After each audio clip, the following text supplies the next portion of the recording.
The moment Nathan Zimmerman saw the woman doubled over the stone well, her shoulders shaking with sobs that seemed to tear from her very soul, he knew his afternoon ride had just become something far more complicated.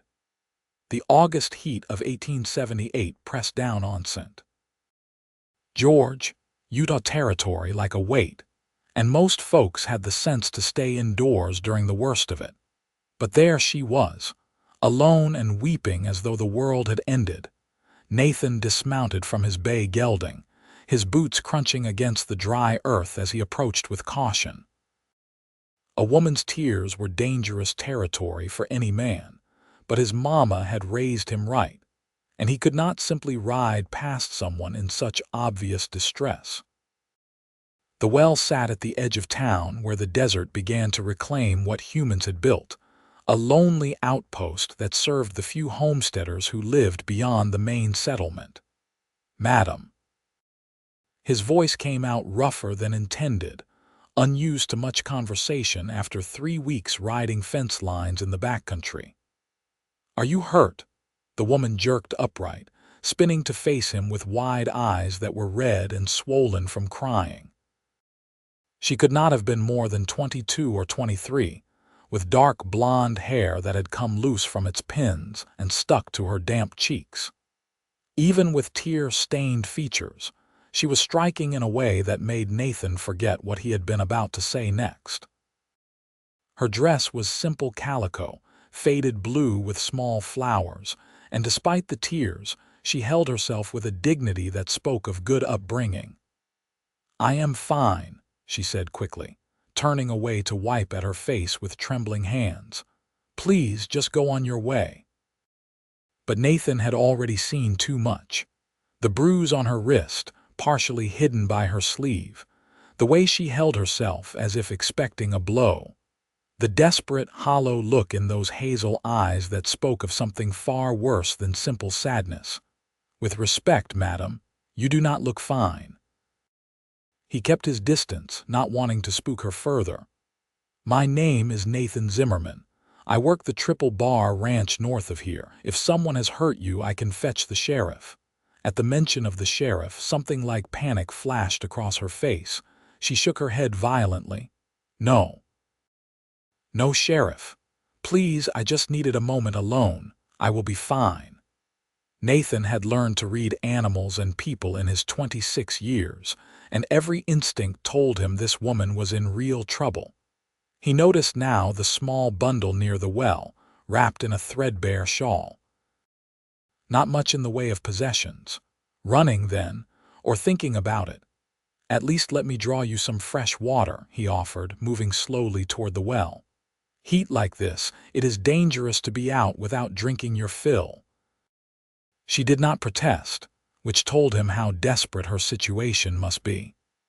As he worked the rope and bucket, bringing up cool water from deep below, he searched for the right words. His younger sister had always teased him about being too direct, but he had never learned the art of small talk. "I am Grace Rosewood," she said suddenly, as if deciding something. "And I thank you for your kindness, Mr. Zimmerman." He filled the tin cup that hung by the well and offered it to her. Their fingers brushed as she took it, and he felt an unexpected jolt at the contact. Grace drank deeply, and he could see her throat working, could see how parched she had been. When she finished, she looked at him with those haunted eyes, and he knew he could not walk away. "What has you out here crying like your heart is breaking, Miss Rosewood?" The question came out gentler than he expected, and something in his tone must have reached her, because her face crumpled again. "I do not know why I am telling you this," she whispered. "You are a stranger, but perhaps that makes it easier." She drew a shaky breath. "I am supposed to marry Samuel Hutchins tomorrow. He is a merchant here in town, well respected. Everyone thinks I am lucky."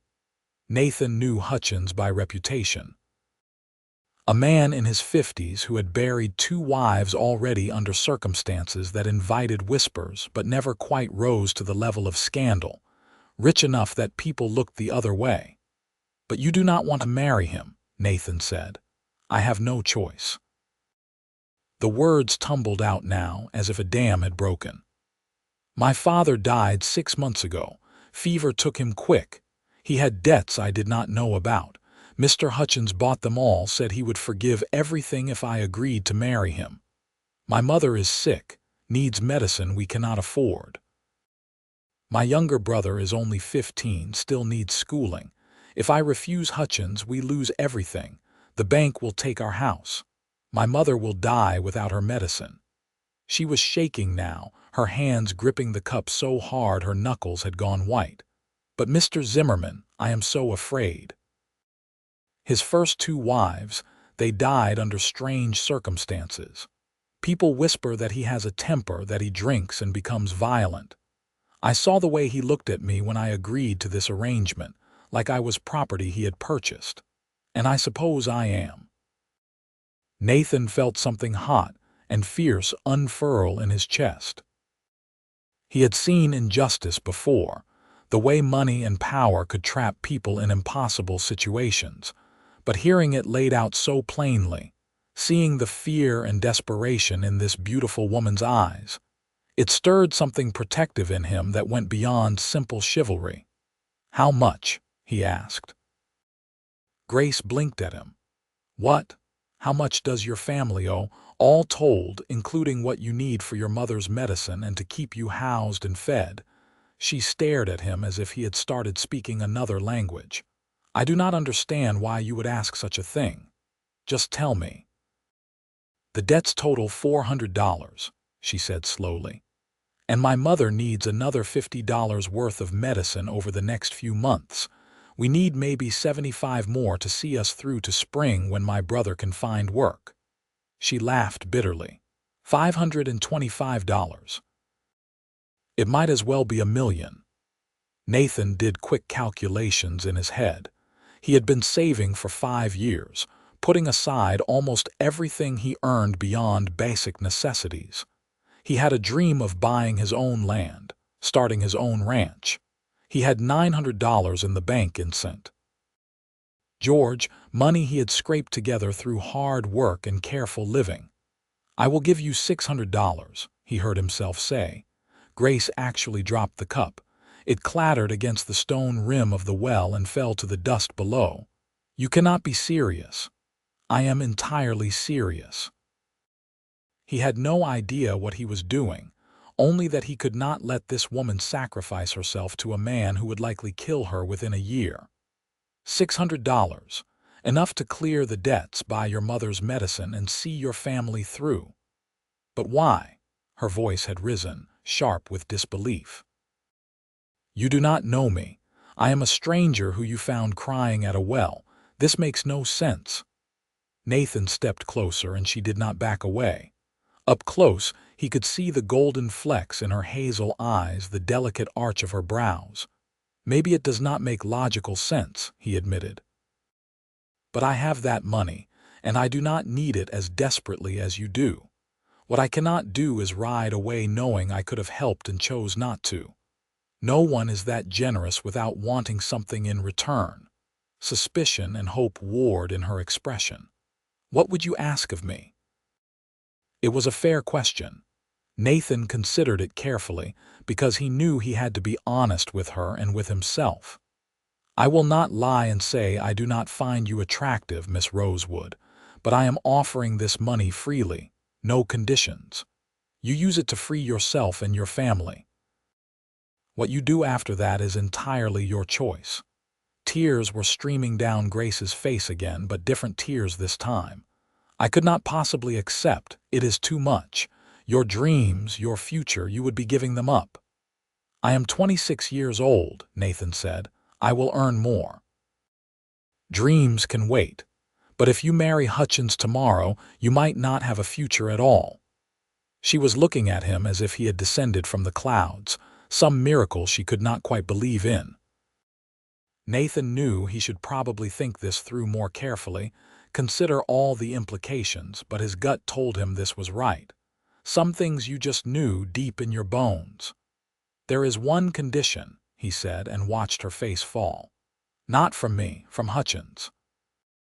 Men like that, They do not like being denied what they think belongs to them. If you refuse to marry him tomorrow, if you pay off those debts with money that did not come from him, he will be angry, possibly dangerous. Grace wrapped her arms around herself. So I am trapped regardless. No. Nathan made a decision that would change both their lives.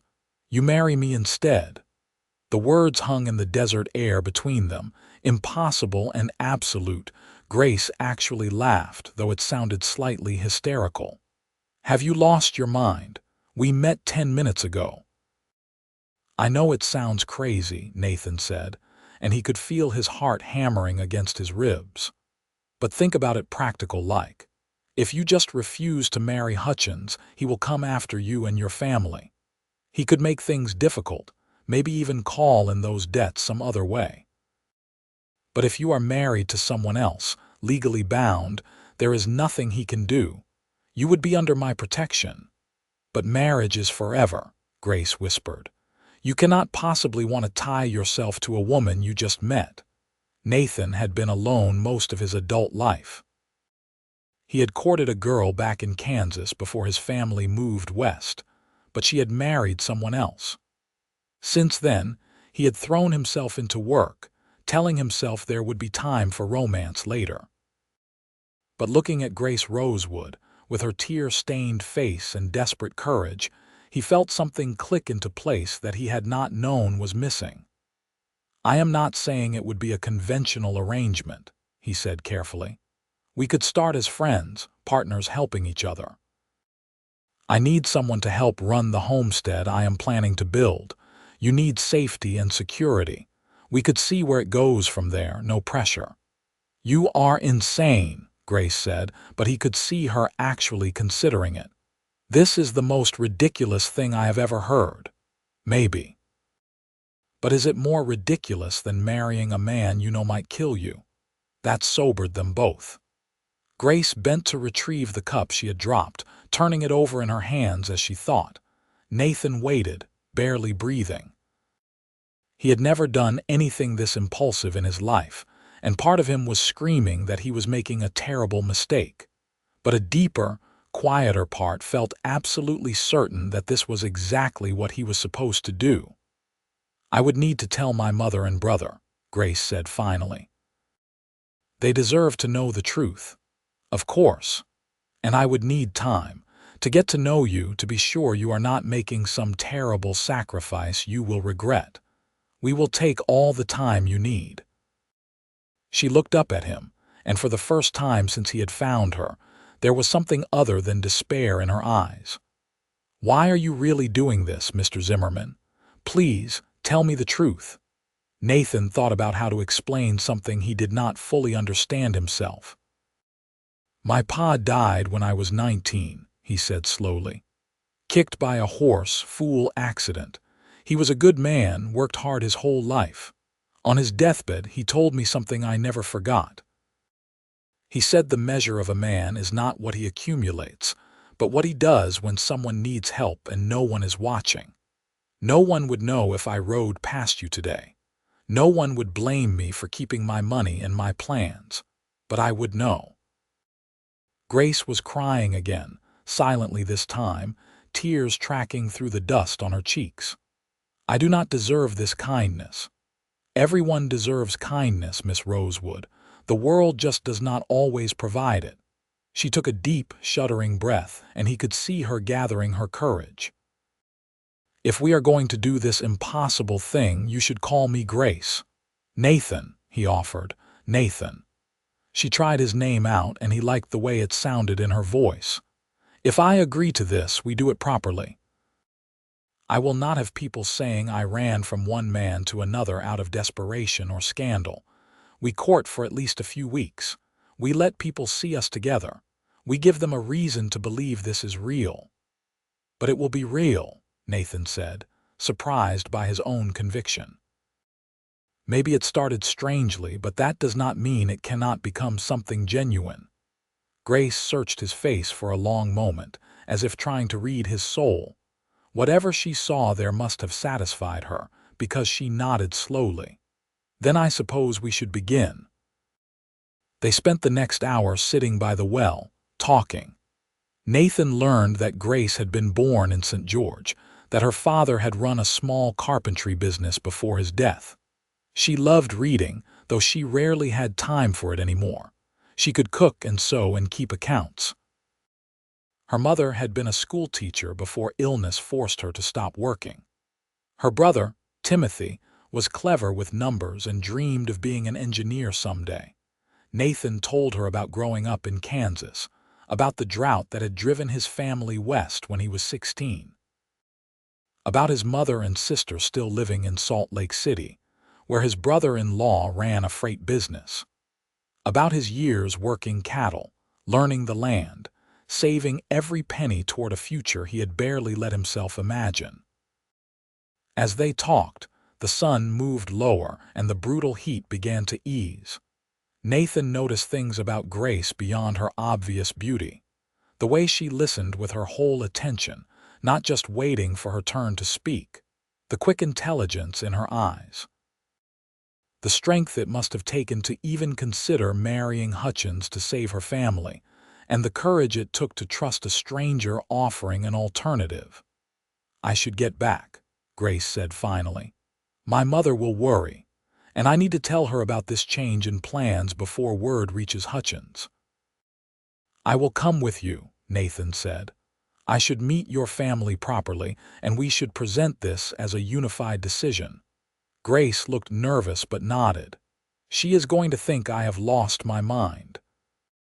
If she is anything like you, she will understand doing what is necessary to protect the people you love."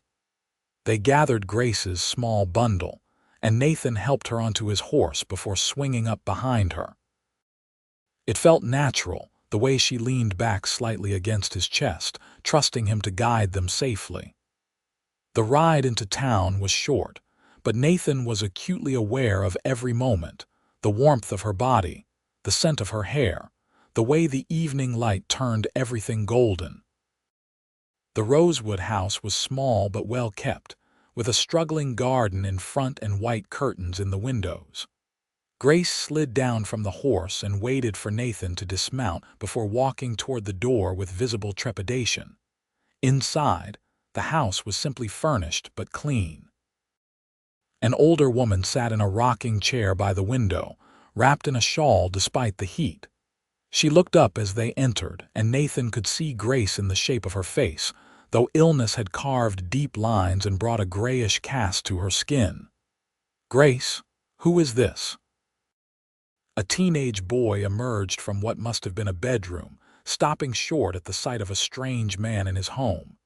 He was tall and gangly, all elbows and knees, with the same hazel eyes as his sister. "Mama, Timothy, this is Nathan Zimmerman." Grace's voice was steady, though Nathan could see her hands shaking. "I need to tell you something, and I need you to listen to the whole story before you react." They all sat, and Grace explained everything. Her fear of Hutchins, meeting Nathan at the well, the offer he had made, the solution they had agreed upon. Nathan watched the family's faces as she spoke, seeing shock, disbelief, hope, and fear chase each other across their expressions. When Grace finished, her mother was weeping silently. Timothy looked like he wanted to punch something, his young face twisted with guilt. "I should have been able to help," the boy burst out. "I should have found work, done something." "You are 15 years old," Grace said gently. "This is not your burden to carry." "But you are going to marry that awful man because of us," Timothy said, his voice breaking. "Everyone knows what happened to his other wives." Mrs. Rosewood looked at Nathan with an expression that was equal parts gratitude and suspicion. "Mr. Zimmerman, my daughter tells me you are offering to pay our debts and marry her to keep her safe from Samuel Hutchins. What I cannot understand is why. What do you gain from this?" It was the question Nathan had been asking himself since the moment he made the offer. He met the older woman's eyes steadily. "I gain a wife if Grace is willing. I gain the knowledge that I did what was right when I had the means to do so." "Mrs. Rosewood, I will not pretend this is how I expected my life to go, but I also cannot pretend I am reluctant. Your daughter is brave, intelligent, and kind. If she agrees to marry me, I will count myself fortunate. Pretty words, Mrs. Rosewood said, but her tone had softened. But marriage is more than pretty words. It is work and compromise and choosing each other every day. I know that, madam. My parents were married 31 years before my father passed. I saw what a good marriage looks like. Grace sat down beside her mother, taking her hand. Mama, I know this is sudden, but I feel in my heart that Nathan is a good man. And even if this started as a practical arrangement, I believe it could become something real. I would rather take a chance on that than resign myself to certain misery with Samuel Hutchins. Mrs. Rosewood studied them both for a long moment before nodding slowly. Then you have my blessing, though Lord knows this is the strangest courtship I have ever witnessed. But Mr. Zimmerman, if you hurt my daughter, debt or no debt, I will find a way to make you regret it. I would expect nothing less, Nathan said, meaning it. Timothy still looked troubled, his young face creased with worry. What about Hutchins? He is not going to take this well. He is powerful in this town. That is why Nathan and I will court properly, Grace said. We will go to Hutchins together tomorrow and explain that I have had a change of heart, that I met someone and cannot in good conscience marry him when my feelings are engaged elsewhere. We will pay back what he is owed immediately, so he has no financial claim. And if he causes trouble, Timothy pressed. Nathan spoke up. Then I will deal with it. I have worked cattle drives with men twice as ornery as any town merchant. I am not looking for a fight, but I will not back down from one either if it means keeping Grace safe. They spent another hour working out the practical details. Nathan would go to the bank first thing in the morning and withdraw $600. They would go together to pay off Grace's father's creditors, including Hutchins. Then they would begin their courtship properly, attending church together on Sunday, taking walks where people could see them, building a story that would satisfy the town's gossip but also, hopefully, build something real between them. When Nathan finally took his leave, Grace walked him to the door. In the fading light, her face looked softer, younger, some of the desperate fear eased from her features. I still cannot quite believe this is happening, she said quietly. Part of me expects to wake up and find it was all a dream. It is real, Nathan assured her. And Grace, I meant what I said. We will take this at whatever pace you need. No pressure, no expectations beyond treating each other with honesty and respect.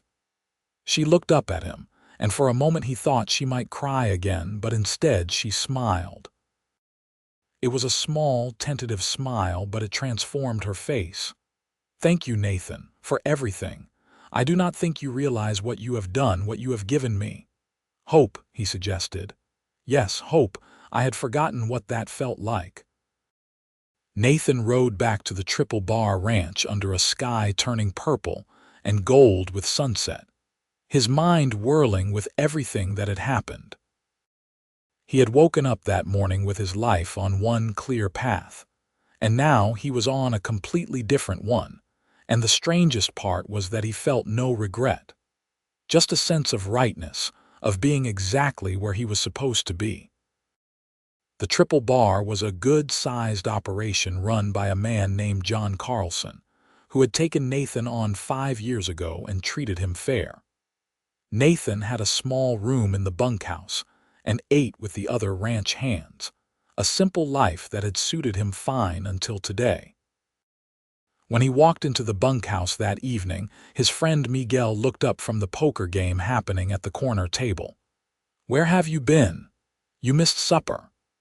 "Long story," Nathan said, but he could feel the grin spreading across his face and Miguel's eyebrows rose. "That is the face of a man who has either won money or met a woman," Miguel observed. "And since you have been nowhere near a poker table, I am guessing woman." The other hands looked up with interest. Cowboys were always interested in talk of women, given how few opportunities they had to meet any. Nathan decided there was no point being coy about it. Her name is Grace Rosewood. I am going to marry her. That got their attention. Cards were forgotten as every man in the room turned to stare at him. Since when do you have a sweetheart? Miguel demanded. You have never mentioned any Grace. I met her today. Stunned silence. Then one of the older hands, a grizzled man named Pete, started laughing. Boy, have you lost your mind. You cannot marry a woman you met today. Watch me, Nathan said, still grinning. And then, because these men were as close to family as he had in St. George, he told them the whole story. Some of them looked skeptical, others impressed, but all of them understood the code of the West that said you helped people when they needed it. So you are just giving this woman $600, Pete said, shaking his head, and marrying her to protect her from Hutchins. Son, that is either the bravest or the stupidest thing I have ever heard. Maybe both, Nathan admitted, but it feels right. Miguel clapped him on the shoulder. If you are sure about this, we are behind you. Hutchins is not well liked among folks who know him truly, but be careful, amigo. Rich men do not like being made to look foolish, and you are about to do exactly that. Nathan appreciated the support, even as he recognized the warning.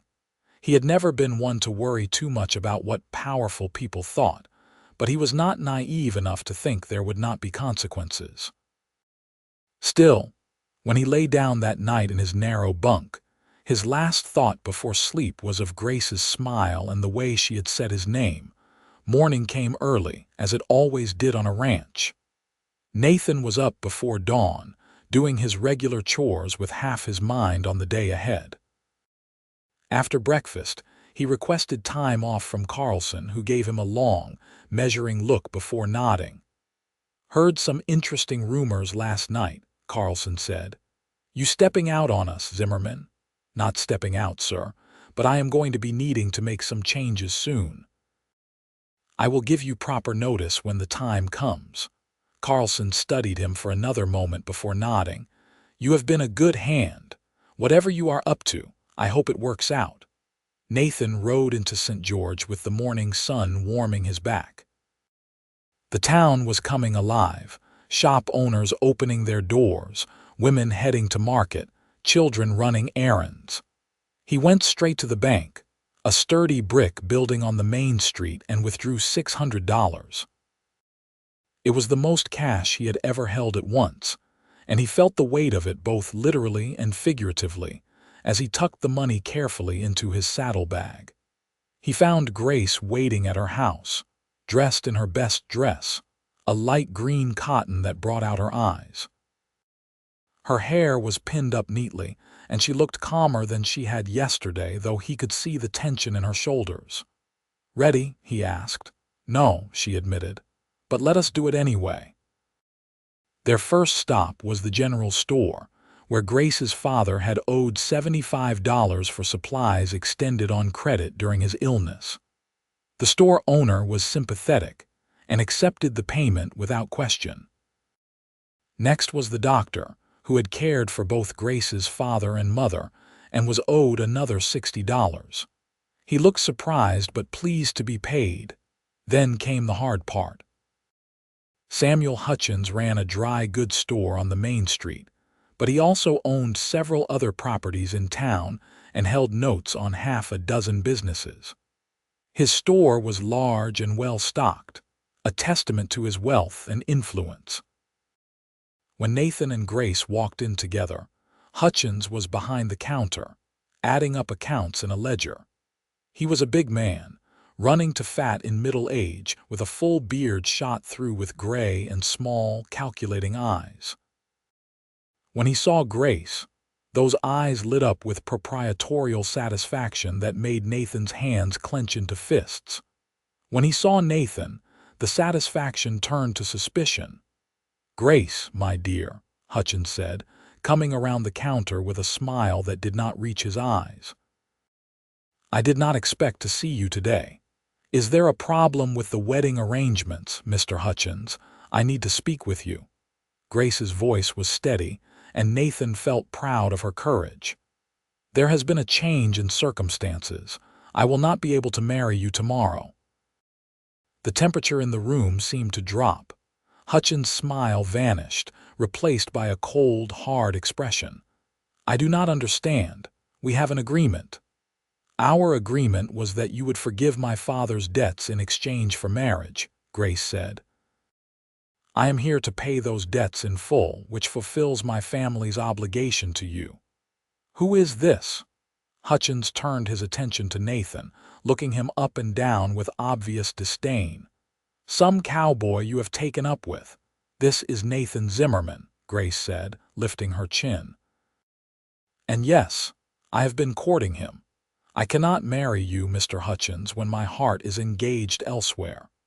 Nathan could see the rage building behind Hutchins' eyes, but the man kept his voice controlled. "How convenient. And where exactly did you get the money to pay these debts?" "Your father owed me $265. "That is my concern, not yours," Grace said, but Nathan could hear her voice wavering. "I provided the money," Nathan said, stepping forward. "Grace and I are planning to marry. I paid her father's debts because that is what a man does for the woman he intends to make his wife." Hutchins' face was turning red now. "You have known her for what, a day? 2? And you are going to marry her," he laughed, but it was an ugly sound. "She has played you for a fool, Cowboy. Probably batting her eyes and telling you some sob story about being forced into marriage with me. You have been swindled." "No one has swindled anyone," Nathan said, keeping his voice level despite the anger building in his chest. "Grace told me the truth about her situation, and I chose to help. That is between her and me." "It is also between her and me," Hutchins said, his voice rising. "I bought her father's debts in good faith. I made arrangements for a wedding, ordered a dress, announced our engagement to half the town. I will be humiliated." "I am sorry for that," Grace said, though Nathan could hear she was not sorry at all. "But I cannot marry someone I do not love. Here is the money we owe you." She placed a stack of bills on the counter. $265, which settles my father's account in full." Hutchins stared at the money as if it were a snake. "You think you can just walk away, that there are no consequences?" "What consequences?" Nathan asked quietly. "Grace is paying what was owed. She is breaking no law and violating no contract. You have no claim on her." "I have the claim of a man whose generosity has been thrown back in his face," Hutchins snarled. He looked at Grace with something ugly in his eyes. "You stupid girl. You are making a terrible mistake. This drifter will abandon you within a month, and where will you be then?" "I am a respected member of this community. He is nobody." "He is a better man than you will ever be," Grace said, and the contempt in her voice was unmistakable. "Nathan offered to help me with no expectation of anything in return. You bought my father's debts specifically to force me into marriage." "I know you did, Mr. Hutchins. I know you have done it before with other women whose families were desperate." That hit a nerve. Hutchins' face went from red to purple. "How dare you impugn my character? I could ruin your family with a word. Your mother still needs medicine, does she not? Do you think Dr. Harrison will continue treating her if I tell him not to?" Nathan moved before he had fully decided to, putting himself between Grace and Hutchins. "You are done threatening her. The debt is paid.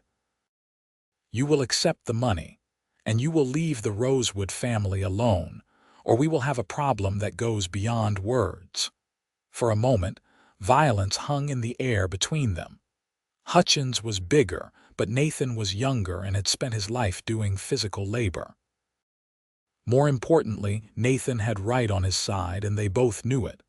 "Fine," Hutchins said at last, snatching the money from the counter. "Take your cowboy and your foolish choices, Grace, but do not come crying to me when it all falls apart." "And you," He pointed a thick finger at Nathan. "Watch your back. Accidents happen in this territory." "That sounds like a threat," Nathan said calmly. "You might want to be careful about making threats in front of witnesses." He gestured to the clerk cowering behind a display of fabric bolts, who had been watching the whole exchange with wide eyes. Hutchins seemed to realize he had gone too far. He turned away, busying himself with putting the money in his cash box. "Get out of my store." They left gladly. Once outside, Grace was shaking, her breath coming in short gasps. Nathan guided her to a bench outside the post office and sat beside her, giving her time to compose herself. "That was awful," she said finally. "But also I feel free. Is that strange? Not strange at all." Nathan wanted to take her hand but was not sure if that would be welcome. As if reading his mind, Grace reached over and took his hand herself, lacing her fingers through his. "You were magnificent in there," she said, "standing up to him like that." "I was so afraid, but having you beside me, I felt like I could do anything." "You were the brave one," Nathan said. "I just backed you up." They sat in comfortable silence for a moment, both processing what had happened. Around them, St. George went about its business, people passing by with curious glances at the couple on the bench. "What now?" Grace asked. "Now we finish paying off the rest of what your family owes, and then we begin our courtship in earnest." Nathan squeezed her hand gently. "Unless you have changed your mind." "Hutchins is right that you barely know me." "Hutchins is a bully and a brute," Grace said firmly. "And no, I have not changed my mind. Have you?" "Not for a second." They spent the rest of the morning settling the remaining debts. By noon, every creditor had been paid, and Grace's family was truly free of financial obligation. Nathan used another $50 to purchase 3 months' worth of medicine for Mrs. Rosewood from the pharmacist, who was delighted by the windfall. Finally, Grace took Nathan to meet her pastor, Reverend Matthews, a kindly older man who had baptized Grace as a baby. They explained the situation, leaving out the more dramatic details, and asked him to announce their engagement at Sunday service. Reverend Matthews looked between them with wise, knowing eyes. "This is quite sudden, Grace. Are you certain this is what you want?" "I am certain, Reverend. Nathan is a good man, and I believe God brought him into my life for a reason." "And you, young man? You are ready to take on the responsibility of a wife and, Lord willing, a family?" "I am, sir. I know it seems fast, but sometimes you just know." The Reverend smiled. "My own dear wife and I were engaged after knowing each other 2 weeks. We were married for 47 years before the Lord called her home. Sometimes the heart knows before the head catches up." He agreed to announce the engagement and to marry them in a month's time, which would give Grace time to prepare and the town time to accept the new arrangement. By the time Nathan returned Grace to her house, it was late afternoon. They had spent the whole day together, and Nathan found himself reluctant to leave. At the door, Grace turned to him with a soft smile. "Thank you," she said, "for everything. You have given me back my life." "We gave each other something," Nathan said. "You gave me a purpose beyond just working and saving. You gave me something to build toward. Will you come for supper tomorrow? I should cook you a proper meal, and Timothy would like to get to know you better." "I would like that very much." Grace hesitated, then rose on her toes and kissed his cheek. It was quick and innocent, but it sent warmth spreading through Nathan's chest. "Until tomorrow, then." Nathan rode back to the Triple Bar feeling like he could float right off his horse. Everything had changed in the space of 24 hours, and while there was still uncertainty ahead, he felt more alive than he had in years. Over the next 2 weeks, Nathan and Grace fell into a routine. He would ride into town after his morning chores, and they would spend the afternoon together. Sometimes they walked through town, letting people see them as a couple. Other times they sat on the Rosewood porch, talking for hours about everything and nothing. Grace taught him to appreciate poetry, reading aloud from a cherished volume while he listened to the music in her voice. He told her about cattle and horses, about reading the weather and the land, about the rhythm of ranch life. They discovered they both loved the mountains, both wanted children someday, both valued honesty above all other virtues. They argued about small things, like whether summer or autumn was the better season, and found they could disagree without anger. Nathan met Grace's friends from church and endured their curious questions with good humor.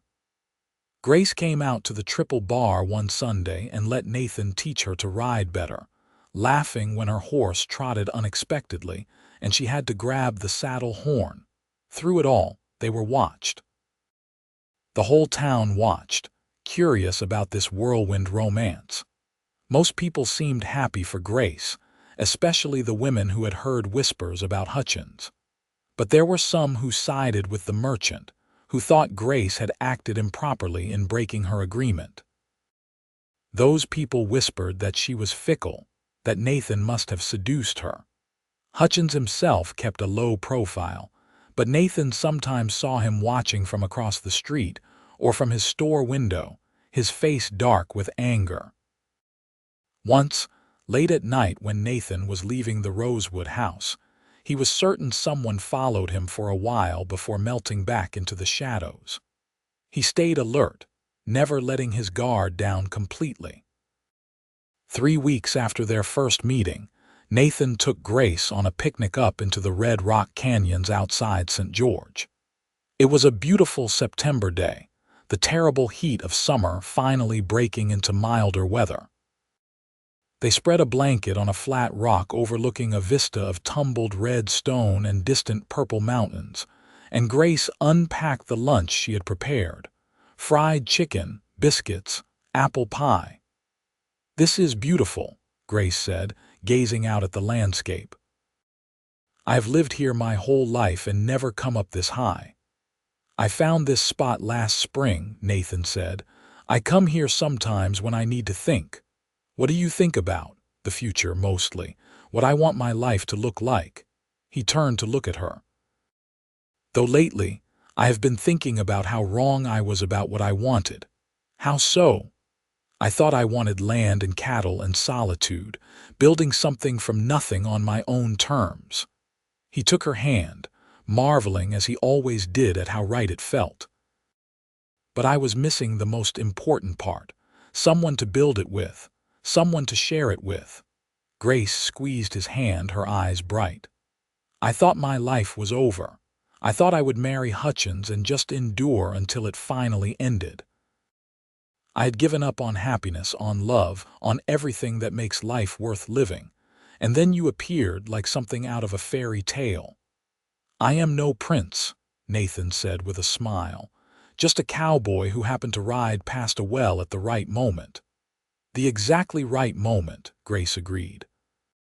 She shifted closer to him, and Nathan put his arm around her, feeling her lean into his side. "Nathan, I need to tell you something. Anything. I know we agreed to take this slow, to get to know each other before making any real commitment, but I do not need more time." She turned in his arms to face him directly. "I love you.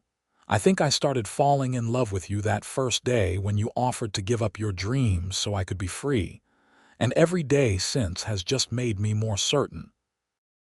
Nathan felt his heart expand in his chest until he thought it might burst. "Grace, I love you too. I have been afraid to say it, afraid it was too soon, that you would think I was just caught up in the romance of the situation. But it is real.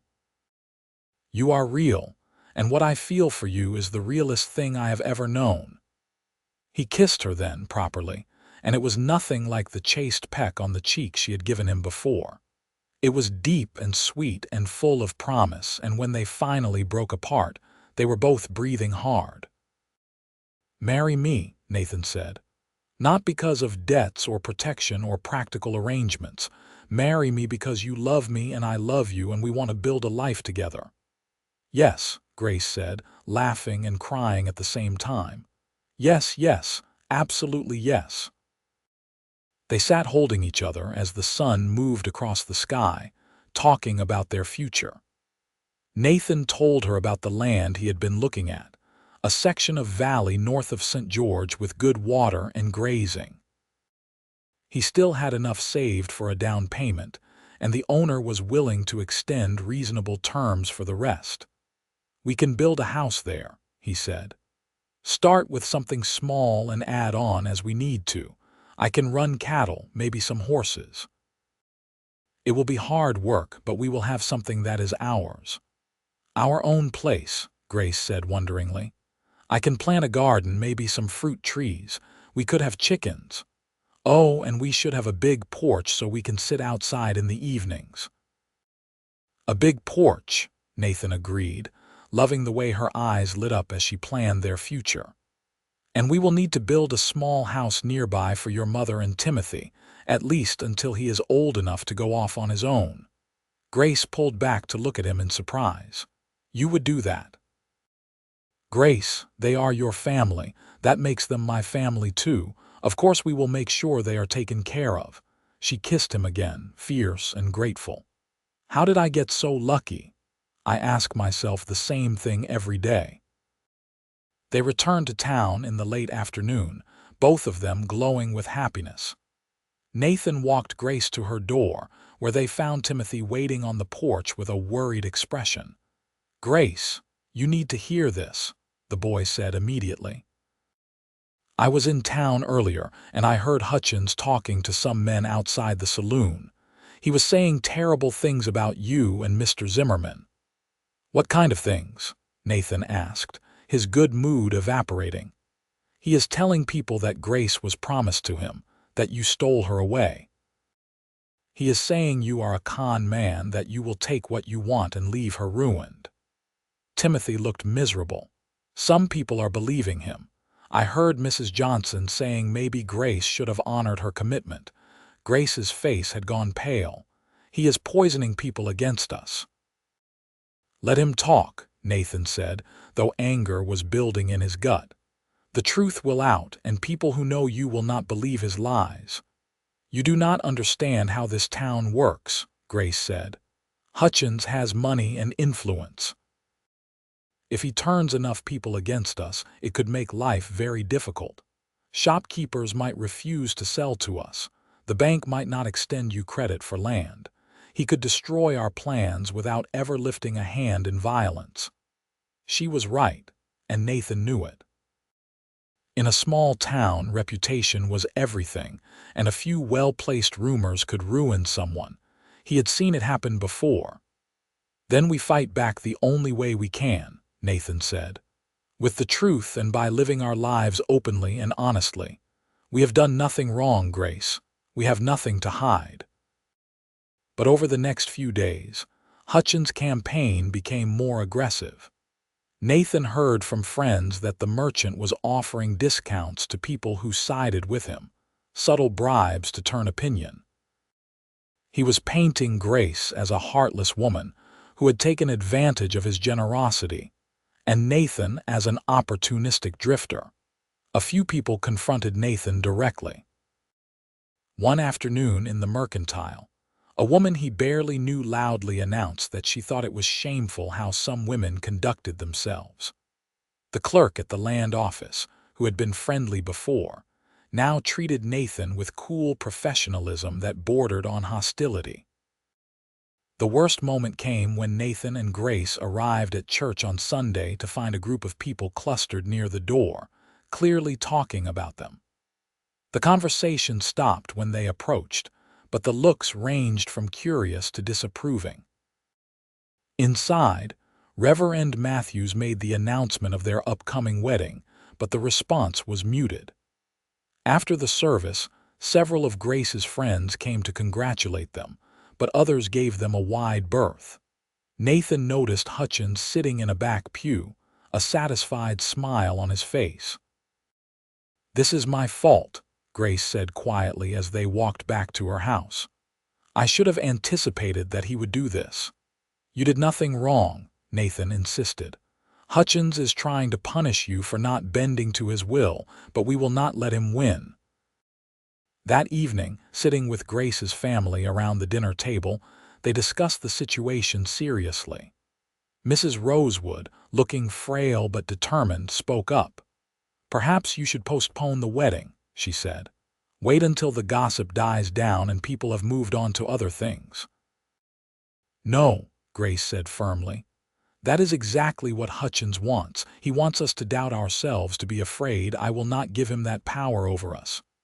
"Your mother is just worried," Nathan said gently. "And I understand, but I agree with Grace. We move forward with our plans. Let people see that we are committed to each other and have nothing to be ashamed of." Timothy had been quiet through the meal, but now he spoke up.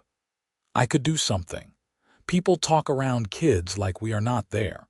I could listen, find out what Hutchins is really saying, who he is talking to." "Absolutely not," Grace said immediately. "I will not have you playing spy and potentially putting yourself at risk." "But I want to help," Timothy protested. "Hutchins is hurting our family. I am not a child." "You are 15 years old," Grace said. "And I know you want to help, but the best thing you can do is continue with your schooling and stay out of trouble." Nathan could see the frustration on the boy's face and understood it. "Timothy, I appreciate the offer, and Grace is right that we should not put you in the middle of this. But I tell you what, you hear anything specific, anything that sounds like a real threat rather than just gossip, you come tell me immediately." "Can you do that?" Timothy nodded, somewhat mollified. "I can do that." As Nathan rode back to the ranch that night, he thought hard about their situation. Hutchins was a problem that was not going to go away on its own. The man had too much pride and too much anger to simply accept defeat. Something would have to give, and Nathan wanted to make sure he was ready when it did. The next day, he sought out Miguel at the ranch. His friend was mending tack in the barn, working leather with practiced hands. "I need advice," Nathan said, sitting down on a hay bale. "About your lady troubles?" Miguel asked with a grin. "I am not sure I am the best person to ask. I have never been able to keep a woman interested for more than a few months. Not about Grace, about Hutchins." Nathan explained the situation, the whisper campaign, the subtle threats. Miguel's expression grew serious as he listened. "This man sounds dangerous," Miguel said when Nathan finished. "Not in a straight-up fight, but in the sneaky ways that are harder to combat. You think he would go beyond just gossip? I do not know, but I want to be prepared if he does." Miguel thought for a moment, his dark eyes thoughtful. "You should talk to Carlson. He has been in this territory a long time, knows how things work, and he is well respected. If Hutchins tries something really underhanded, having Carlson on your side could help." It was good advice. Nathan found Carlson in his office, a small room attached to the main ranch house where he kept his accounts and plans. The older man looked up as Nathan knocked on the open door. "Zimmerman, come in. I have been meaning to talk to you anyway." Nathan settled into the chair across from Carlson's desk. "I need to give you formal notice, sir. I will be leaving your employ at the end of the month. I am getting married and starting my own place." "So I have heard. The whole county has heard, actually." Carlson leaned back in his chair, studying Nathan. "I have also heard that Samuel Hutchins is making trouble for you. You heard right." "Hutchins is a vindictive man," Carlson said bluntly. "He has had his way in this town for too long and people are afraid of him. But he is also overdue for someone standing up to him." He pulled out a folder from his desk drawer. "I have something that might interest you. The section of land you were asking about, the valley north of here, I own it." Nathan blinked in surprise. "I thought old man Patterson owned that land." "He did. I bought it from him 6 months ago as an investment. Now I am willing to sell it to you under very favorable terms." Carlson named a price that was more than fair. You pay what you can now, and we work out a payment plan for the rest. No bank involved, no chance for Hutchins to interfere with your credit. Why would you do that? Nathan asked, though gratitude was already welling up inside him. Because you have been a good hand, and I believe in rewarding loyalty. Also, because I do not like bullies, and Hutchins is the worst kind. The kind who hides behind respectability while crushing anyone who does not bow to him. Carlson pushed a piece of paper across the desk. This is a statement I am prepared to give to anyone who asks about your character. Consider it a reference. Nathan read the statement. It was glowing, calling him honest, hardworking, and trustworthy. With Carlson's name and reputation behind it, it would carry significant weight in the community. Thank you, sir. This means more than I can say. Just treat that young lady right and make something good out of that land, Carlson said. And if Hutchins tries anything more serious than gossip, you come to me. I have friends in the territorial government who owe me favors. Nathan left Carlson's office feeling like a weight had been lifted. With the land secured and Carlson's backing, their future was suddenly much more solid. He could not wait to tell Grace. He found her at the house, helping her mother with laundry. When she saw his face, she immediately put down the shirt she was folding. What happened? You look like you are about to burst. Nathan explained about Carlson's offer, about the land and the terms and the letter of reference. Grace's face lit up with joy, and she threw her arms around his neck, not caring that her hands were damp from laundry water. We can actually do it, she said, her voice muffled against his shoulder. We can really build our life together. We really can, Nathan agreed, holding her close. Grace, let us get married sooner. I know we were planning to wait another 2 weeks, but why wait? Let us just do it. Grace pulled back to look at him. Are you sure? I have not even had time to make a proper wedding dress. I do not care about dresses. I care about you being my wife and us starting our life together. What do you say? Will you marry me this Sunday? Yes, Grace said, laughing. Yes, let us do it. They went immediately to see Reverend Matthews, who was surprised by the change in plans but willing to accommodate them. The wedding would be small, just immediate family and close friends, after the regular Sunday service. The next few days passed in a blur of preparation. Grace and her mother worked frantically on altering a dress that had belonged to Mrs. Rosewood when she was younger. Nathan moved his few possessions from the bunkhouse to the small line shack on his new land where they would live temporarily while building their house. Miguel and some of the other ranch hands offered to help with construction once Nathan was ready. On Saturday, Nathan took Grace to see their land for the first time. They rode out in the afternoon, and he watched her face as they crested the rise and the valley spread out below them. It was beautiful in the stark way of the Utah desert. Red rock formations rose on either side of a shallow valley where a creek ran year-round. There was good grass, stands of cottonwood trees, and in the distance, the mountains rose purple and majestic against the blue sky. "Oh, Nathan," Grace breathed. "It is perfect." They rode down into the valley, and Nathan showed her where he wanted to build the house, on a slight rise with a view of the creek and the mountains. They walked the property hand in hand, planning where everything would go. The barn, the corral, the garden Grace wanted, the smaller house for her mother and brother. "We will have to live in the line shack for a few months while we build," Nathan warned. "It is not much, just one room and a lean-to for cooking." "I do not care if we live in a tent," Grace said, "as long as we are together." They sat by the creek as the sun set, painting the rocks in shades of orange and gold. Nathan thought about how much had changed in just 4 weeks. He had gone from a solitary cowhand with a vague dream to a man with a wife, land, and a future that suddenly seemed bright and real. "Are you nervous?" Grace asked. About tomorrow. Not even a little bit, Nathan said honestly. Are you? No, I thought I might be, but I am just excited. I cannot wait to be your wife. He kissed her as the first stars appeared in the darkening sky, and it felt like a promise, like the beginning of something that would last the rest of their lives. Sunday morning dawned clear and bright. Nathan dressed in the new shirt and vest he had bought for the occasion, his best pants and boots he had polished until they shone. Miguel and Pete stood up with him, both looking uncharacteristically cleaned up and formal. In the small church, the regular congregation filled the pews. Nathan was gratified to see that most faces looked friendly, though there were still some who seemed disapproving. Hutchins was conspicuously absent, which was a relief. Then Reverend Matthews nodded, and everyone turned to look at the back of the church.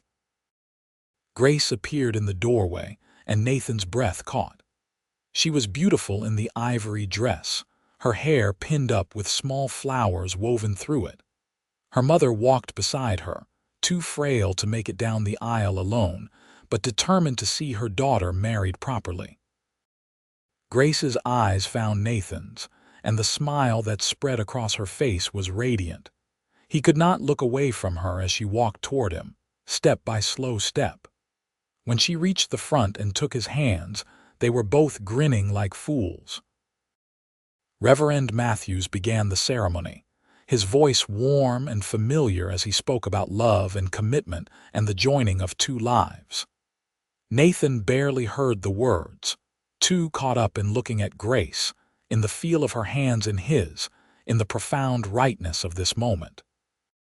Nathan, do you take Grace to be your lawfully wedded wife, to have and to hold from this day forward, for better or worse, for richer or poorer, in sickness and in health, as long as you both shall live? I do, Nathan said, his voice strong and sure. And Grace, do you take Nathan to be your lawfully wedded husband, to have and to hold from this day forward, for better or worse, for richer or poorer, in sickness and in health, as long as you both shall live? I do, Grace said, and there were tears streaming down her face, but she was smiling. Then by the power vested in me, I now pronounce you husband and wife. Nathan, you may kiss your bride. Nathan cupped Grace's face in his hands and kissed her gently, aware of their audience but unable to hold back completely. When they broke apart, the church erupted in applause, and Nathan felt a surge of joy so intense it almost hurt. They walked back down the aisle together as husband and wife, and it felt like walking into their future. Outside the church, people gathered to congratulate them. Mrs. Rosewood was crying happy tears, and Timothy shook Nathan's hand with a grip that was surprisingly strong. The celebration moved to the Rosewood house, where friends had brought food and there was music and dancing. Nathan danced with his new wife, with her mother, with every woman present who asked, but he kept coming back to Grace. They could not seem to stop touching each other, little brushes of hands and shoulders, still hardly believing this was real. As the afternoon wore on and people began to leave, Nathan found himself talking with a group of ranchers who had come to the wedding. They were curious about his plans for his new land, offering advice and even some help. It felt good, being accepted by these men, being seen as one of them rather than just a hired hand. Finally, as evening fell, it was time to leave. Nathan had borrowed a wagon from Carlson, and he helped Grace up onto the seat before going to say goodbye to her family. Take care of her, Mrs. Rosewood said, gripping Nathan's hand with surprising strength. With my life, Nathan promised. And you, Mrs. Rosewood turned to Grace, be happy, my darling girl. You deserve all the happiness in the world. I will be, Mama, I promise. Timothy looked like he was struggling not to cry as he hugged his sister. I am going to miss you. I will only be a few miles away, Grace assured him. You can visit whenever you like. Nathan and Grace drove out of town as the sun set, heading north toward their new home. Grace leaned against Nathan's side, her head on his shoulder, and he could feel the contentment radiating from her. "Happy?" he asked. "Happier than I ever thought possible," she said. The line shack was indeed small, but Grace had been there earlier in the week to clean and prepare it. There were curtains on the single window, flowers in a jar on the rough table, and the narrow bed had been made up with fresh linens. It was humble, but it was theirs. Nathan carried Grace over the threshold, making her laugh, and then they were kissing, really kissing with no one to see or judge. The passion that had been building between them for weeks finally had an outlet, and they came together with a desperate tenderness that left them both breathless. Later, lying in the narrow bed with Grace curled against his side, Nathan felt a peace settle over him that he had never known before. This was what he had been missing all those years, this connection, this sense of being exactly where he belonged. "I love you," he whispered into the darkness. "I love you too," Grace whispered back. "Thank you for finding me at that well. Thank you for giving me a future." "We gave each other a future," Nathan said. "We are building it together." They fell asleep tangled in each other's arms, and Nathan's last thought was that in saving Grace, he had somehow saved himself. The next morning, they woke early and began their new life in earnest. There was so much work to do. Nathan needed to build permanent structures before winter, stock the land with cattle, set up the infrastructure for a working ranch. Grace threw herself into making the line shack as comfortable as possible while planning for the larger house to come. They fell into a rhythm quickly. Nathan would work on the land during the day, and Grace would handle the domestic tasks, but they always stopped for lunch together and spent the evenings planning and dreaming. Miguel and several other hands from the Triple Bar came out on their days off to help with construction. And slowly, the house began to take shape. It was hard work, but satisfying. Nathan had never been happier than he was covered in sawdust and sweat, building something with his own hands for his wife. Grace proved to be resourceful and strong, never complaining about the primitive conditions, always finding ways to make their temporary home more pleasant. 3 weeks after the wedding, Grace's mother and brother came to visit. Timothy was amazed by how much progress they had made on the house, and Mrs. Rosewood was clearly pleased to see her daughter so happy. They stayed for lunch, and as they were leaving, Mrs. Rosewood pulled Nathan aside. "I misjudged you at first," she said quietly. "I thought no one could be as good as you seemed, but you have proven me wrong. Grace is thriving. I have not seen her this happy since before her father died." "She makes me happy too," Nathan said. "Your family is my family now, Mrs. Rosewood. If you ever need anything, you only have to ask. You are a good man, Nathan Zimmerman. My husband would have liked you very much." It was high praise, and Nathan felt moved by it. Watching Timothy and Mrs. Rosewood ride back toward town, he felt deeply grateful for how everything had worked out. But that evening, as Nathan was finishing up some work in the barn, he heard the sound of riders approaching. It was late, past the time when visitors would normally come, and his instincts immediately went on alert. He grabbed the rifle he kept in the barn and moved to where he could see without being seen. 4 men on horseback rode into the yard. In the fading light, Nathan could not make out faces, but something about their demeanor was wrong. They were not here for a friendly visit. "Zimmerman," one of them called. "We want to talk to you." Nathan stepped out of the barn, rifle held casually but ready. "Who are you and what do you want?" The lead rider moved closer, and Nathan recognized him as one of Hutchins' employees, a man named Lester who worked in his store. "Mr. Hutchins sent us. He has a message for you." "Then deliver it and be on your way. My wife and I are trying to have our supper." "The message is this," Lester said, and there was a hard edge to his voice. "You took something that did not belong to you." Mr. Hutchins is willing to forget about that if you make it right. I did not take anything from Hutchins, Nathan said coldly. My wife paid her family's debts in full. He has no claim on her or on us. That is where you are wrong, Cowboy. Mr. Hutchins invested a lot of time and money in his arrangement with Grace Rosewood. He is owed compensation for that. He was paid what was owed. Everything else is just wounded pride, and I do not negotiate with bullies. One of the other riders moved his horse forward, and Nathan caught the glint of metal. A gun. His grip on his own rifle tightened. Here is how this is going to work, Lester said. You give Mr. Hutchins $500 for his trouble, and we all forget this ever happened. Otherwise, accidents start happening. Maybe your barn burns down. Maybe some of your cattle disappear. Maybe your pretty wife has a problem when she rides into town alone. Red rage flooded Nathan's vision at the threat to Grace.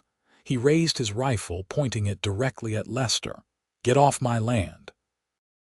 Now, and you tell Hutchins that if anyone touches my wife, if anyone so much as looks at her wrong, I will kill him myself. That is not a threat. That is a promise. You cannot fight all of us, another rider said, but Nathan heard uncertainty in his voice. Maybe not.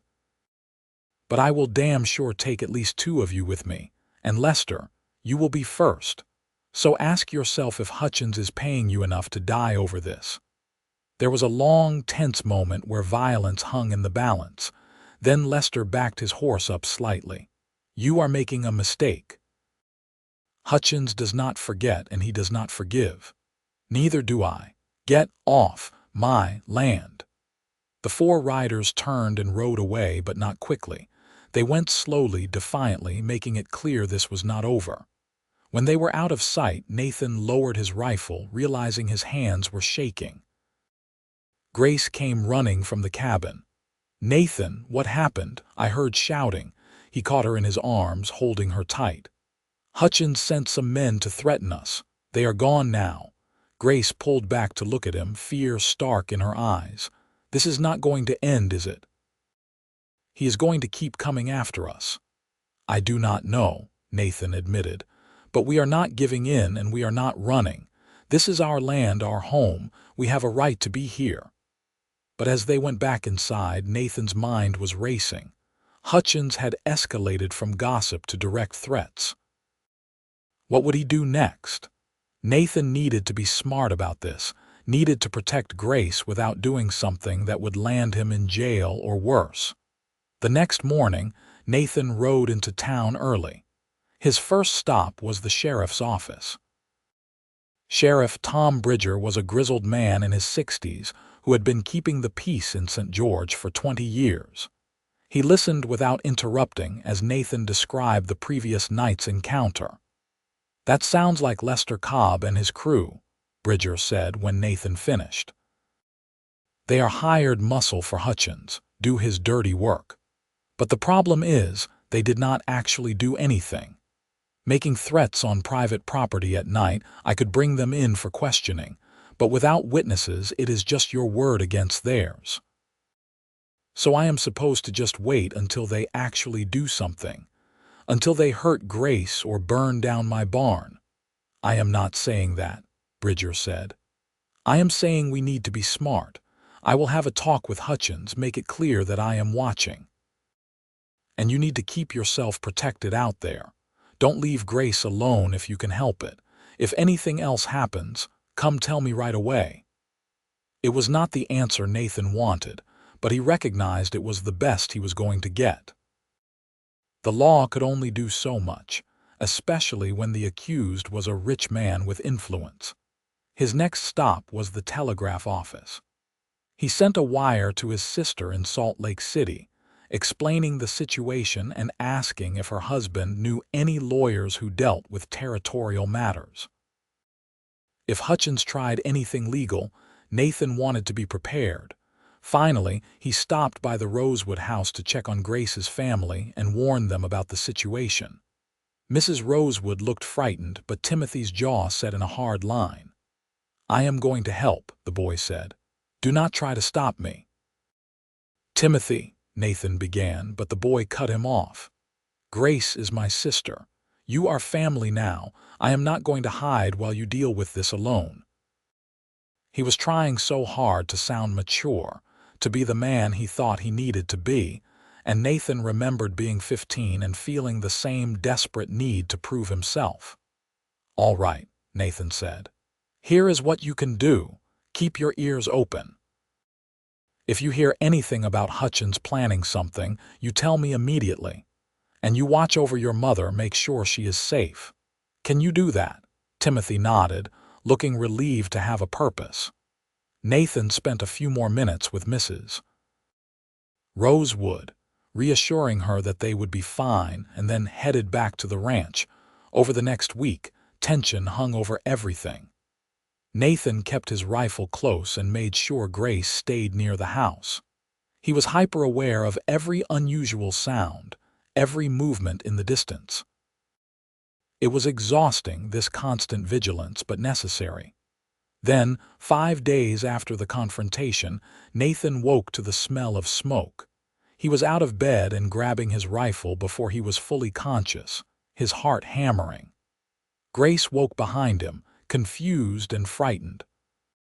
"Stay here," he ordered, already running for the door. Outside, the sky to the south glowed orange. The new barn, still only half finished, was on fire. Flames leaped into the night sky, and Nathan could hear the terrified lowing of the 2 milk cows they had purchased just days before.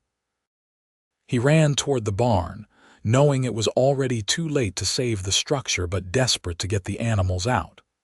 The heat was intense, and smoke choked him as he yanked open the corral gate. The cows bolted out, thankfully unharmed, running into the night. Grace appeared beside him with buckets, and together they tried to save what they could, but the fire had too much of a head start. They could only watch as weeks of work went up in flames. By the time the fire burned itself out, it was nearly dawn. Nathan and Grace stood in the ruins, covered in soot and ash, and Nathan felt something inside him go cold and hard. "They did this," Grace said, her voice shaking with anger rather than fear. "Hutchins did this. I know. We should go to the sheriff and tell him what? We have no proof." No one saw anything. Nathan turned to Grace, and she must have seen something in his face because she stepped back slightly. "But I am done playing defensive. It is time to take the fight to Hutchins." "Nathan, what are you going to do?" "I do not know yet, but this ends now." They spent the morning cleaning up what could be salvaged and moving the animals farther from the burned structure. Nathan's mind was working the whole time, planning. He could not go after Hutchins directly without proof, but there had to be a way to stop him. The answer came from an unexpected source. At midday, a rider approached the property. Nathan tensed, hand going to his rifle, but then he recognized the horse. It was one from the Triple Bar. The rider was Miguel. "Amigo, I heard what happened," Miguel said, dismounting. "The whole town is talking about it. Some people are saying you were careless with your lamp oil." "That is a lie, and anyone with sense knows it," Nathan said. "I know it, Carlson knows it, and I have some information you need to hear." Miguel looked around to make sure they were alone. "I was in town last night having a drink. Lester Cobb and his friends came in, celebrating something. They were drunk and talking too loud. I heard Lester say that Hutchins would be pleased with their night's work." "That is not proof," Nathan said, though his heart was racing. "No, but this might be." Miguel pulled a piece of paper from his pocket. "I went back later after they left, found this on the floor near where they were sitting. It is a note in Hutchins' handwriting. I recognized it from seeing receipts at the general store. It says burn the barn, $50. Nathan took the paper with shaking hands. It was real evidence, concrete proof of what Hutchins had done. "Miguel, you could get in trouble for taking this." "I could get in trouble for a lot of things," Miguel said with a grin. "But I am tired of watching bullies like Hutchins push people around. Take it to the sheriff. Make him do something." Nathan rode into town immediately, paper clutched in his hand. Sheriff Bridger read it carefully, his expression growing darker. "This is Hutchins' handwriting," he confirmed. "I have seen enough of it to be sure, and coupled with what you heard from Lester Cobb, we have enough to bring charges." "Will it stick?" Nathan asked. "Hutchins has money and lawyers." "Maybe, maybe not. But even if he beats the charges, his reputation will be damaged. People will know what he did. That counts for something in a town like this." An hour later, Nathan had the satisfaction of watching Sheriff Bridger and 2 deputies march into Hutchins' store and arrest him. The merchant's face went red, then white, and he blustered and threatened, but the sheriff was unmoved. Lester Cobb and his friends were rounded up as well. And by evening, all 5 men were in jail awaiting a hearing. The town erupted in gossip. Nathan had to recount the story a dozen times to people who stopped him on the street. Some were sympathetic, others seemed disappointed there was not more drama, but the overall sentiment was clear. Hutchins had gone too far. The hearing was held 3 days later in front of Judge Peterson, who rode in from the county seat. The small courtroom was packed with spectators. Nathan testified about the threats and the fire. Miguel testified about what he had heard and where he found the note. Sheriff Bridger presented the evidence. Hutchins' lawyer tried to discredit the note, suggesting it had been forged or planted, but the judge was having none of it. When he gavelled the hearing to a close, he announced that Hutchins and his associates would stand trial for arson and attempted extortion. "Furthermore," Judge Peterson said, glaring at Hutchins over his spectacles, "pending trial, you will be released on bail but with restrictions. You are not to have any contact with Nathan Zimmerman, Grace Zimmerman, or any member of the Rosewood family. You are not to leave the county. If you violate these conditions, you will be returned to jail immediately." It was a victory, though not a complete one. Hutchins was still free, still able to cause problems, but Nathan felt lighter than he had in weeks as he left the courthouse with Grace on his arm. "It is over," Grace said wonderingly. "Or at least, it is beginning to be over." "The trial will not be for months," Nathan cautioned. "And even then, rich men sometimes escape justice, but at least he cannot openly threaten us anymore." They walked through town hand in hand, and Nathan noticed something had changed. People met his eyes now, nodded respectfully. Several shopkeepers who had been cool before now went out of their way to be friendly. Standing up to Hutchins, fighting back against the bullying, had earned Nathan respect in a way that simply existing never could have. That evening, back at their property, they stood looking at the ruins of the barn in the fading light. "We will rebuild," Nathan said. "Stronger this time, and we will build everything else we have planned. Hutchins took a week of work from us, but he cannot take our future." "Our future," Grace echoed, and she turned to him with a soft smile. "Nathan, there is something I need to tell you. I think I might be pregnant." Nathan felt like the ground had shifted under his feet. "You think, or you know?" "I am fairly certain. I have missed my courses, and I have been feeling sick in the mornings." She looked up at him, suddenly uncertain. "I know we have only been married a month, and with everything happening, the timing is not ideal."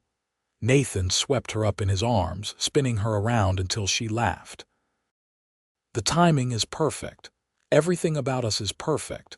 Grace, we are going to have a baby. We are going to have a baby," she repeated, and now she was crying and laughing at the same time. "Oh, Nathan, I am so happy." They held each other as the stars came out, and Nathan thought about how much his life had changed in just 2 months. He had gone from a solitary cowboy to a husband and soon-to-be father. He had his own land, his own future, and a woman he loved beyond measure. The next months passed in a blur of activity and change. The trial was delayed multiple times as Hutchins' lawyers filed motions and appeals, but the restrictions remained in place, and he caused no further trouble. Meanwhile, Nathan threw himself into building their home. With help from Miguel, Pete, and several other hands from the Triple Bar, the house took shape quickly. It was a good-sized structure with 3 bedrooms, a large kitchen, and the big porch Grace had requested. They added a barn to replace the one that had burned, larger and better designed. By the time winter arrived, they had a real home. Grace's pregnancy progressed well. She glowed with health and happiness, her belly rounding as the baby grew. They moved her mother and Timothy to the property in November, into the smaller house Nathan had built near their own. Having family close made Grace happy, and Nathan enjoyed coming home each evening to a house full of life and noise. On a cold day in early March of 1879, Grace went into labor. Nathan paced outside their bedroom while the midwife and Grace's mother tended to her. Every cry from Grace made him want to burst through the door, but Mrs. Rosewood kept firmly blocking his way. Finally, after hours that felt like days, he heard a new sound. A baby's cry, thin and outraged at being brought into the world. The midwife opened the door, smiling broadly. "You have a son, Mr. Zimmerman, a healthy, strong boy." Nathan entered the room on shaking legs. Grace lay propped up on pillows, exhausted but radiant, holding a tiny bundle wrapped in blankets. She looked up at him with tears streaming down her face. "Come meet our son." Nathan approached carefully, as if the baby might break. Grace pulled back the blanket to reveal a tiny, perfect face, eyes squeezed shut, mouth working as if already looking for food.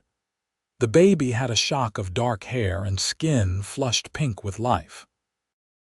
"He is beautiful," Nathan whispered, touching one impossibly small hand with his finger.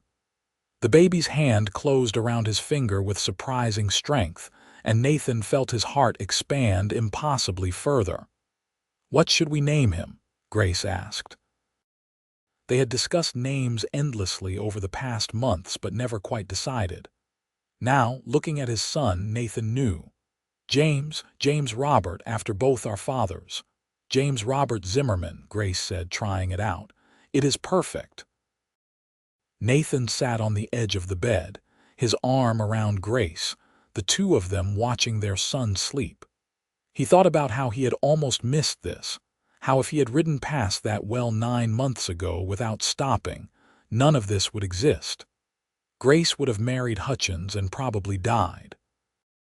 He would have bought land and lived alone, and this perfect little boy would never have been born. "What are you thinking?" Grace asked softly. "I am thinking about fate," Nathan said, "about how one decision can change everything." "The best decision you ever made," Grace said. "The best decision we made together." The trial finally happened in April. Nathan and Grace attended, sitting in the crowded courtroom while lawyers argued and witnesses testified. In the end, Hutchins was found guilty of conspiracy to commit arson. He was sentenced to 2 years in prison and ordered to pay restitution for the barn and lost property. Lester Cobb and his associates received shorter sentences as accessories. It was not perfect justice, but it was enough. Hutchins' business reputation was destroyed, and when he emerged from prison, he would find his power in St. George significantly diminished. As they left the courthouse, Grace holding baby James against her shoulder, Nathan felt a sense of closure. The shadow that had hung over them since that first day was finally lifted.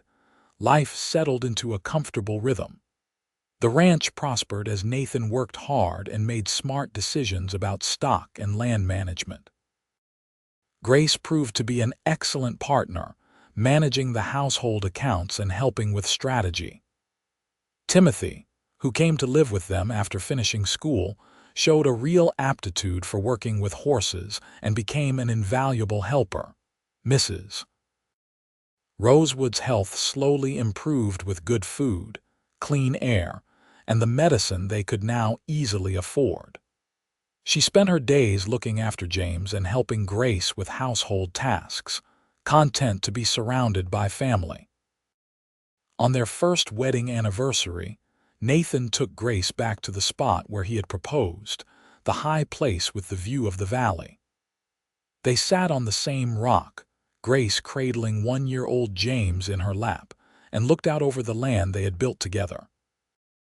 "Do you remember what you said to me at the well that day?" Grace asked. "You said the measure of a man is what he does when someone needs help and no one is watching." "I remember.